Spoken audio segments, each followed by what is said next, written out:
তুমি এইখানে? আমি তো তোমাকে অনেকক্ষণ ধরে খুঁজতেছি। তুমি আমার সাথে চলো। দোস্ত এই পাগলটা কে রে? শালা 2 টাকার ছাপড়ি, বানর হয়ে মুক্তোর মালা পটাতে চাস? আমি 2 টাকার ছাপড়ি নাকি ফুলের পাপড়ি সেটা তোর বললে জিগা।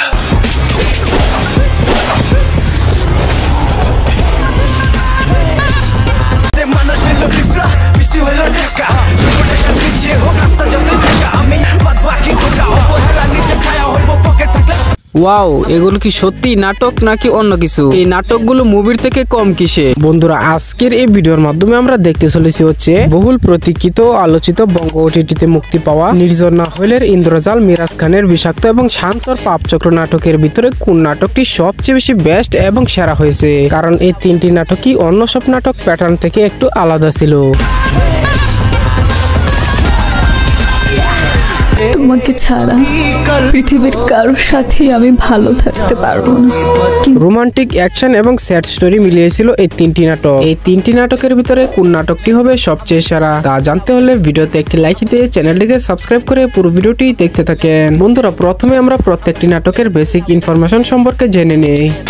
গাইস, প্রথমত নির্জন না হইলের ইন্দ্রজাল নাটক নিয়ে কিছু বলা যাক। 2024 সালের 25 অক্টোবর নির্জন না হইলের ইন্দ্রজাল নাটকটি মুক্তি পায় বঙ্গ অ্যাপের মাধ্যমে। ইন্দ্রজাল নাটকটিতে নির্জন না হইলের সাথে জুটি বেঁধে অভিনয় করেছেন সময়ের জনপ্রিয় অভিনেত্রী আরোহী মিম। নাটকটি পরিচালনা করেছেন রাজ বিশ্বাস শঙ্কর। যেখানে বঙ্গ অ্যাপের মাধ্যমে ইন্দ্রজাল নাটকটি বের হওয়ার পরপরই নির্জন না হইলের ভক্তদের কাছে শোরগোল ফেলে। চল আমরা পালাই যাই, আজকে আর কেউ আটকাইতে পারবে না। দেখ, আমি অনেক টাকা নিয়ে আসছি, তোর বাবারে ডাক না, তোর বাবার চাইতে অনেক বেশি টাকা আছে আমার কাছে। ব্যাংকিং টিমের মিরাজ খান ও অনন্যা অভিনীত বিষাক্ত নাটকটির পরিচালনায় ছিলেন হাসান মেহেদি এবং স্টোরিতে ছিলেন হাসান মেহেদি এবং আর্থিক সজীব ভাইয়া। এবং বিষাক্ত নাটকে মিরাজ মুরতাসিম এবং অনন্যা মেঘলা চরিত্রে অভিনয় করেছেন। পাপচক্র নাটকে শান্তর সাথে জুটি বেঁধে অভিনয় করেছেন বর্তমান সময়ের জনপ্রিয় অভিনেত্রী লামহা আনশু। নাটকটির গল্প তৈরি করেছেন অর্ণব জাকির এবং নাটকটি পরিচালনা করেছেন সাইদুর রহমান সবুজ। গাইস, তাহলে প্রথমে শান্তর পাপচক্র নাটক দিয়ে ভিডিওটি শুরু করি। গল্পটি এমন ছিল যে রিমন ও তার 2 বন্ধু অল্প কিছু টাকার বিনিময়ে রিক্সাওয়ালা ও ব্যানওয়ালাদের দিয়ে সিম কিনাতো। আর সেই এক একটা সিমের এক একটা নাম্বার দিয়ে এক একজনের কাছে ফোন করে তাদের সাথে প্রতারণা করে ওটিপি চাইতো এবং তাদের ব্যাংক অ্যাকাউন্ট হ্যাক করে লক্ষ লক্ষ টাকা মেরে দিত।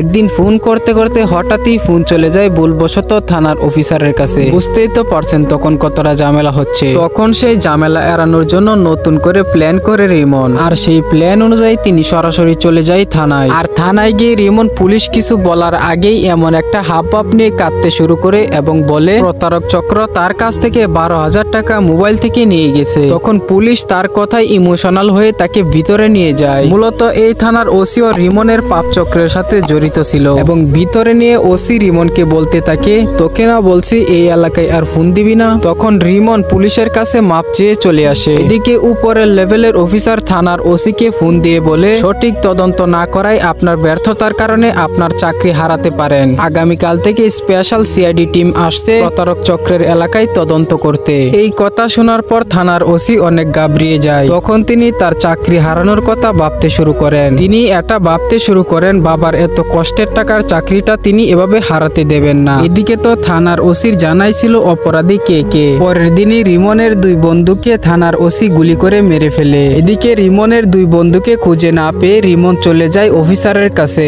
এবং থানার ওসি রিমনকে বলতে থাকে কালকের মধ্যে তিনি বাংলাদেশের গন্ডি পেরিয়ে চলে যেতে, কারণ অতি শীঘ্রই আসছে এই এলাকায় স্পেশাল সিআইডি টিম। তুই ধরা পড়লে তোর সাথে সাথে আমিও ফাঁসবো। কিন্তু রিমন থানার অফিসারকে বলে সে একা যাবে না, তার গার্লফ্রেন্ড মুনিয়াকে সে সাথে নিয়ে যাবে। থানার ওসি তার কথায় রাজি হয়ে আজকের ভিতরে পালিয়ে যেতে বলে। মুনিয়া আর রিমন এই রাতের ভিতরে পালিয়ে চলে আসে অফিসারের কাছে। থানার ওসির গাড়িতে করে মুনিয়া ও রিমন বর্ডার গার্ড পর্যন্ত যায়। থানার ওসি বলে, যা এখন তোরা চলে যা। আর যাওয়ার আগে রিমনের সকল টাকা পয়সা রিমনের অ্যাকাউন্ট থেকে সেই পুলিশ অফিসারের অ্যাকাউন্টে ট্রান্সফার করে দিয়ে যায়। যখনই রিমন মুনিয়া বর্ডার গার্ড পাড়ি দিতে যায় ঠিক তখনই থানার ওসি পিছন থেকে গুলি করে দুজনকেই মেরে ফেলে। পাপ চক্রের ফান্দে পড়ে গার্লফ্রেন্ড সহ রিমনকেই এখানে মরতে হয়েছিল। প্রিয় দর্শক, এবারে কথা বলবো মিরাজ খানের বহুল প্রতীক্ষিত বিষাক্ত নাটকটি নিয়ে। গল্পের শুরুতেই দেখা যায় মুরতাসিমকে কোনো এক জঙ্গল বাড়িতে শিকল দিয়ে বেঁধে রাখে এবং একটি লোক মুরতাসিমের মুরতাসিমের জন্য প্লেটে করে খাবার নিয়ে আসে তাকে খাওয়ানোর জন্য, কিন্তু মুরতাসিম খাবার না খেয়ে খাবার ছুঁড়ে ফেলে দেয়। লোকটি বলে, যতই না খেয়ে থাকিস এখান থেকে বের হতে পারবি না। তখন মুরতাসিম ওই লোকটার কথা শুনে শিকল ছিঁড়ে ফেলে এবং শিকল ছিঁড়ে ওই লোকটাকে মেরে পায়ে ধরে টেনে টেনে নিয়ে আসতে শুরু করে। তারপর মুরতাসিম পাগল অবস্থায় মেঘলাকে খুঁজতে খুঁজতে চলে যায় তার ভার্সিটিতে। কিন্তু সেখানে ভার্সিটিতে গিয়ে যখন মুরতাসিম মেঘলাকে খুঁজে না পায় তখন সে ব্যাক করে চলে আসে এবং রাস্তায় হাঁটতে হাঁটতে মুরতাসিমের কানে আওয়াজ আসে মেঘলা। তখন মুরতাসিম মেঘলার কাছে গিয়ে বলে, তোমাকেই তো খুঁজতেছি, তুমি এখানে কি করো? তখন মেঘলা মুরতাসিমকে চিনেও না চেনার ভান করে। মেঘলার বন্ধু বান্ধবরা জিজ্ঞেস করতে শুরু করে, দোস্ত পাগলটা কে রে? কিন্তু মেঘলা চিনেও না চেনার ভান করে বলে, পাগল তো পাগলই। এই কথা শুনে মেঘলার দুই বন্ধু বলে, তুই চলে যা, আমরা দেখতেছি। মেঘলার দুই বন্ধু মুরতাসিমকে মারার চেষ্টা করে, উল্টো মুরতাসিম তার দুই বন্ধুদেরকে মেরে চলে আসে।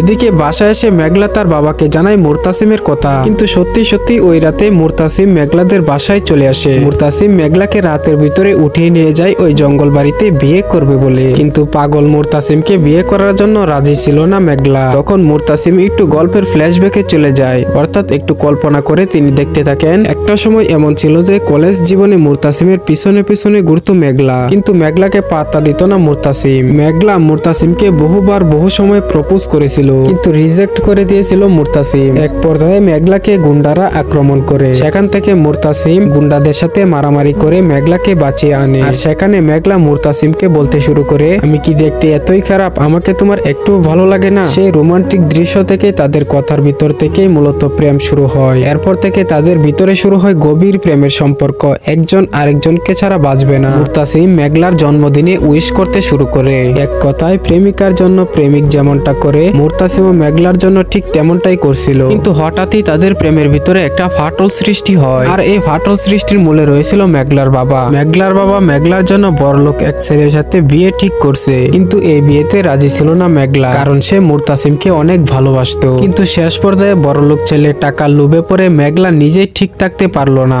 ভুলে গেল তার প্রেমিক মুরতাসিমের কথা। দেখা যায় যে মেঘলার বিয়ের জন্য তার বাবার ঠিক করা পাত্রের সাথে মেঘলা ঘোরাফেরা করছে। এদিকে মুরতাসিমকে ডেকে মেঘলা বলতে শুরু করে তার বাবা অন্য এক ছেলের সাথে বিয়ে ঠিক করছে, মুরতাসিমের সাথে রিলেশনে থাকা আর সম্ভব না। এই কথা শোনার পর মুরতাসিম মানসিকভাবে অনেক ভেঙে পড়ে এবং কাঁদতে কাঁদতে বলে, তুমি চলে গেলে আমি বাঁচবো কি নিয়ে? কিন্তু বড়লোক ছেলে টাকার লোভে পড়ে মেঘলা মুরতাসিমের ভালোবাসার কবর দিয়ে চলে যায়, কিন্তু মেঘলার মনে ছিল অন্য কিছু। একটা সময় রেস্টুরেন্টে এসে মুরতাসিমের সামনে ধরা খায় মেঘলা ও তার বাবার পছন্দের পাত্রের সাথে। তখন সরাসরি মুরতাসিম মেঘলাকে জিজ্ঞেস করে, তুই নাকি তোর বাবাকে অনেক ভালোবাসিস, তোর বাবার জন্য তুই আমাকে ছেড়ে চলে এসেছিস, মিথ্যা মায়া কান্না করে তুই আমাকে ছেড়ে চলে এসেছিস। কিন্তু কোনো কিছুরই উত্তর দেয় না মেঘলা। এদিকে মেঘলার বাবার পছন্দের পাত্র মুরতাসিমের গায়ে হাত তুলে এবং মুরতাসিমের বাবা মার নামে আজে বাজে কথা বলে। তখন মুরতাসিম মেঘলার বাবার পছন্দের পাত্রকে মারতে শুরু করে, কিন্তু মেঘলা তার হবু জামাইকে বাঁচানোর জন্য পাশেই পড়ে থাকা কাচের বোতল দিয়ে মুরতাসিমের মাথায় আঘাত করে। এরপর থেকে মুরতাসিম মানসিকভাবে অসুস্থ হয়ে পড়ে, কিন্তু এখনো মনে আছে মুরতাসিমের সেই ভালোবাসা এবং প্রেমিকের কথা। মুরতাসিম মেঘলাকে বিয়ে করতে চাইলেও মেঘলা মুরতাসিমকে পাগল বলে বিয়ে করতে চায় না। শেষ পর্যায়ে মুরতাসিমকে যেহেতু মেঘলা বিয়েই করবে না, তখন মুরতাসিম মেঘলাকে দড়ি দিয়ে গলা পেঁচিয়ে সেখানেই সেই জঙ্গল বাড়িতে মেরে ফেলে। আর বিষাক্ত নাটকের শেষ পর্ব এখানেই শেষ হয়ে গিয়েছিল। গাইস, এবারে কথা বলবো নির্জন না হলের ইন্দ্রজাল নাটকটি নিয়ে। ইন্দ্রজাল নাটকে হায়দার চরিত্রে ছিল নির্জন এবং তৃষা চরিত্রে ছিল আরোহী। তাদের ভিতরে থাকে গভীর প্রেমের সম্পর্ক, যেটা সিনেমাতে ঘটে থাকে। একজন আরেকজনকে ছাড়া বাঁচবে না। তাদের প্রেমের একমাত্র বাধা হচ্ছে তাদের দুই পরিবার। হায়দার ও তৃষার প্রেমের জন্য একদিন তৃষার বড় ভাই কামাল হায়দারের পরিবারে অর্থাৎ তার মা বাবার উপর অ্যাটাক করে এবং হায়দারের বাবাকে জুতার মালা পরিয়ে পুরা এলাকা ঘুরায়। হায়দার তার বাবার প্রতিশোধ ও বদলা নেওয়ার জন্য হায়দার ও তার তিন বন্ধু প্ল্যান করে কামালকে মারার। এক রাতে তৃষার বড় ভাই কামালকে হায়দার সহ হায়দারের তিন বন্ধু তৃষার ভাই কামালকে মাস্ক পরে পিটিয়ে আসে। এভাবেও যখন হায়দার ও তার বন্ধুরা পারছিল না, তখন তারা প্ল্যান করে নতুন কিছু করার। চার বন্ধু মিলে প্ল্যান করে এটিএম বুথ ভেঙে টাকা নিয়ে যাবে। তাদের প্ল্যান অনুযায়ী কাজ সাকসেস হওয়ার পর এলাকায় সিআইডির আগমন ঘটে আসামিকে ধরার। এরই মধ্যে হাটে বাজারে চায়ের দোকানের টিভি গুলোতে শোনা যায় শুধু এটিএম বুথ ভেঙে লুট করার গল্প। এটিএম বুথ ভেঙে সম্পূর্ণ লুট করা টাকাই ছিল হায়দারের কাছে কোন এক নিরাপদ জায়গায়। এদিকে টাকার জন্য অস্থির হয়ে যাচ্ছিল হায়দারের 3 বন্ধু। এরই মধ্যে তার 2 বন্ধু তার বিপক্ষে থাকলেও এক বন্ধু ছিল তার পক্ষে। এদিকে তৃষার বিয়ের জন্য তার পরিবার প্রস্তুতি নিচ্ছে। হায়দারকে তৃষা বলেছিল তৃষাকে নিয়ে পালিয়ে যেতে। এদিকে হায়দারের 3 বন্ধুর মধ্যে তার 2 বন্ধু যেই গোপন জায়গায় হায়দার টাকা রেখেছিল ওই জায়গায় হায়দারকে বেঁধে রাখে এবং কিছুদিন পর হায়দারকে তৃষার বিয়ের কার্ড দিয়ে যায় এবং হায়দার তৃষার বিয়ের খবর শুনে তার হাতে থাকা লোহার শিকল ছিঁড়ে তার মির্জাফর 2 বন্ধুদেরকে মেরে ফেলে। এরপরে হায়দার এটিএম বুথ ভেঙে লুট করা সেই টাকা নিয়ে বেরিয়ে আসে সেই গোপন বাড়ি থেকে। কিন্তু এতক্ষণে তার তৃষা আর তার নাই। তিনি কল্পনাতে দেখতে থাকেন তার তৃষাকে এবং বলতে থাকেন, চলো আমরা পালাই যাই, আজকে আর কেউ আটকাইতে পারবে না। দেখ আমি অনেক টাকা নিয়ে আসছি, তোর বাবারে ডাক না, তোর বাবার চাইতে অনেক বেশি টাকা আছে আমার কাছে।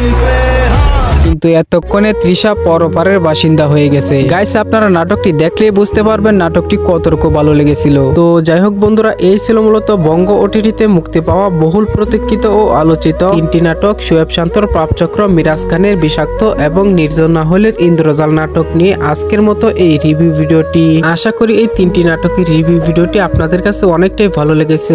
বন্ধুরা ভিডিওটি ভালো লাগলে একটি লাইক দিবেন। আরো এরকম নাটকের রিভিউ ভিডিও দেখতে চাইলে চ্যানেলটিকে সাবস্ক্রাইব করে দিবেন। আর হ্যাঁ গাইস, এই 3টি নাটকের ভিতরে কোন নাটকটি আপনার কাছে সবচেয়ে বেশি ভালো লেগেছে, আপনার কাছে কোন নাটকটি সবচেয়ে বেশি বেস্ট মনে হয়, নির্জন নাহলের ইন্দ্রজাল, শোয়েব শান্তর পাপচক্র নাকি মিরাজ খানের বিষাক্ত নাটকটি, অবশ্যই কমেন্ট করে যাবেন। সবাই ভালো থাকবেন, সুস্থ থাকবেন, খোদা হাফেজ।